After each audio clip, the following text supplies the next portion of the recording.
আমার সাদের চুলগুলো মনে হয় আর বেশি দিন থাকবে না মাথায়। আসলে যত্ন করেই কি সব কিছুই নাকি যত্নের উপরে ভালো থাকে, কিন্তু চুল কেন যত্ন করলেও থাকে না। আমি এত পানি পান করি, কি সমস্যা বুঝি না। হয়তো টেনশন বা ডিপ্রেশন যেটাই বলেন, কিন্তু এত চুল পড়তেছে। আমি না চুল এরকম করতে পারি না।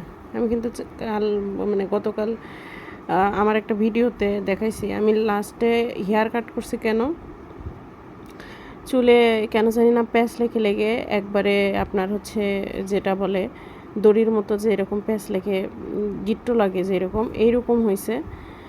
তো আমি ভাবলাম যে একটু চুলের আগা কাটলে হয়তো চুল পড়াটা কমবে, কিন্তু তা কিন্তু কমে নাই।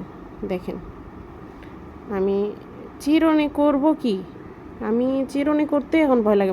চিরুনিই বাদ দিলাম, আমার হাতে হাত দিয়ে যদি আমি মাথায় হাত দিই সেটাই ভয় লাগে। চুল কি পরিমাণে উঠতেছে এইরকম। যদি আপনি প্রতিটা দিন সারা দিনে যদি 5-6 বার এতগুলো ওঠে, কিচ্ছু করার নাই। প্লিজ যদি কেউ এরকম সলিউশন জানেন যে চুল পড়া কমে যাবে। আমি নিজেই যে সিরামটা ইউজ করতাম, আমি সেই সিরামটা আর এখন পাই না, প্লাস ইউজও করি না। ইন্ডিয়ায় কেউ গেলে তখন আমি নিয়ে আসাই। তো এই হলো অবস্থা, আমার নিজেরই এখন অবস্থা একবারে বেহাল অবস্থা। কি আর বলবো, কান্না করতে ইচ্ছা করে মাঝে মধ্যে।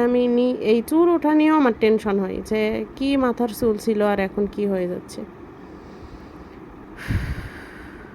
খুব খারাপ লাগে, কষ্ট লাগে।